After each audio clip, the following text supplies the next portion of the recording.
इनकी देश के नागरिक हैं। सुभाष गांगुली जी 35 जी। आंसर लो। उन्होंने अध्यक्ष जी, एग्जामिन कर रहे हैं। इसके बाद अध्यक्ष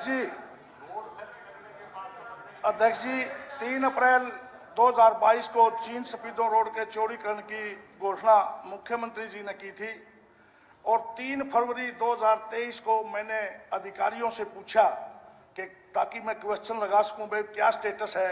उन्होंने कहा कि जे आज तक इस रोड के लिए एस्टीमेट बनाने की प्रक्रिया भी शुरू नहीं हुई है और मैंने क्वेश्चन लगाया। मेरे क्वेश्चन लगाने के बाद इसकी प्रक्रिया शुरू की गई और वो जो प्रक्रिया की शुरुआत है वो एक्शन ऑफिस से होती है। आज तक उस एक्शन ऑफिस से इसका एस्टीमेट नहीं गया।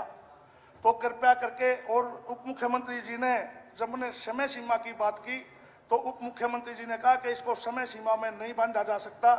मैं तो आपके माध्यम से उप मुख्यमंत्री जी से रिक्वेस्ट करता हूं कि इस रोड का चौड़ीकरण कब तक कर दिया जाएगा, इसकी समय सीमा जरूर तय की जाए। कम से कम काम शुरू कब तक हो जाएगा, इस बात की तो जरूर से जरूर समय सीमा तय करे। इसी प्रकार से मैंने 21 सड़कों की भी मुख्यमंत्री जी ने घोषणा की थी कि इनका मरम्मत का काम और चौड़ीकरण का काम होगा, लेकिन उन 21 सड़कों का भी अब तक एस्टीमेट एक्शन ऑफिस तक भी नहीं बना। उनमें से 3-4 सड़कें मैंने मेरे 25 करोड़ के कामों में दी, क्योंकि लोकल जो ऑफिसर थे उन्होंने कहा जी आप पहले मुख्यमंत्री जी की घोषणाओं में से कुछ सड़कें दे दो। पहले तो वो सारी की सारी की बात कर रहे थे, लेकिन मैंने जो ज्यादा महत्वपूर्ण थी वो भी अपनी 25 करोड़ की मैं दे दी।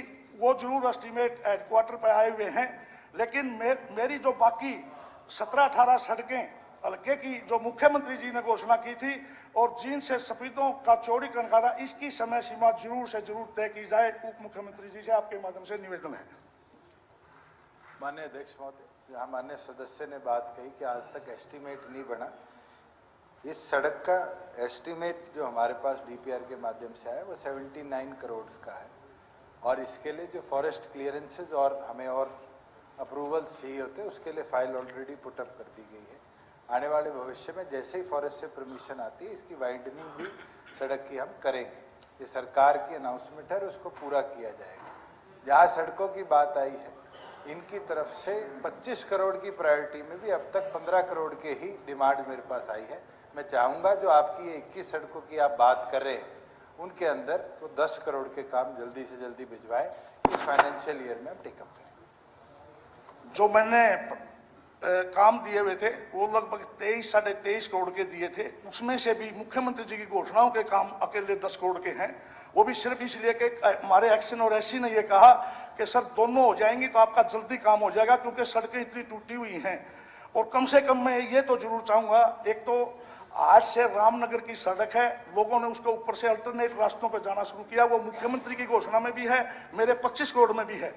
और कम से कम उस सड़क की और जो जीन सफेदों का चौड़ीकरण है इसका टाइम बाउंड जरूर से जरूर अध्यक्ष जी करवा जाए, क्योंकि 10 महीने में मैं कोई वो नहीं कह रहा। 10 महीने में मेरा क्वेश्चन जब एक्शन ऑफिस में गया या इंजीनियरिंग सेल में गया उसके बाद इस पर काम शुरू हुआ। पूरे 10 महीने तक इसके ऊपर कोई भी काम शुरू नहीं हुआ, कम से कम एस्टीमेट बनाने का भी काम शुरू नहीं हुआ था। तो कम से कम अब काम कब तक शुरू हो जाएगा इसका जरूर टाइम बाउंड किया जाए। एक मिनट जी, इसी से मुतल्लक है जी, मेरा जींद का ही है जी। ना सारे जो फिर पूरे हरियाणा की सड़कें होंगी। ना ऐसे नहीं, पूरे हरियाणा की सड़कें होंगी फिर।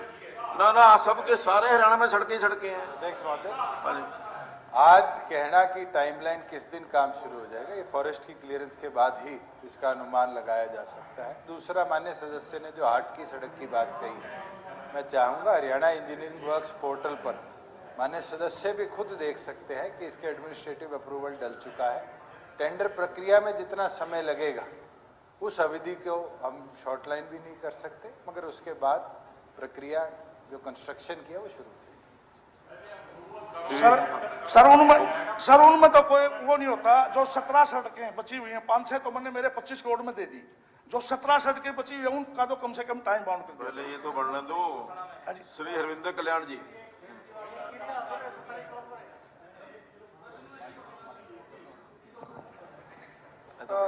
$36 नंबर। on the floor.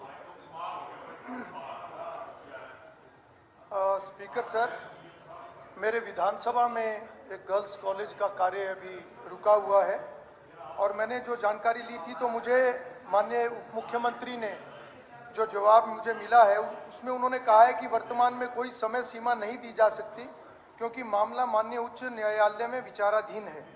माननीय उच्च न्यायालय ने संविदा एजेंसी के खिलाफ बलपूर्वक कार्रवाई करने से रोक दिया है। ये सही है कि मामला सब जुडिस है, मगर मैं इसमें कहना चाहूँगा कि ये भी सही है कि उस एजेंसी ने फ्रॉड किया हुआ है जो जग जाहिर है। और मेरे विधानसभा में ही एक और एनसीसी एकेडमी, वो भी इसी एजेंसी के पास वो काम है, वो भी रुका हुआ है। तो मेरा स्पीकर सर ये कहना है कि बलपूर्वक इसमें कोई विषय नहीं है, विभाग एक क्लियर स्टैंड ले, क्योंकि वो एजेंसी जो है अभी पिछले दिनों में विजिलेंस ने भी उसके ऊपर इंक्वायरी की है किसी हैफिड के मामले में। तो जब आर्बिट्रेशन संभव नहीं है तो विभाग एक एफिडेविट कोर्ट में फाइल करे और आगे नियमों के अनुसार उस कॉन्ट्रैक्ट को खारिज करके रीटेंडरिंग करके और इन प्रोजेक्ट्स को आगे बढ़ाने का काम करे। इतना मेरा आपके माध्यम से निवेदन है। माननीय अध्यक्ष जी, 65% इस संस्था का काम हो चुका था और उसके बाद इंक्वायरी करेगी।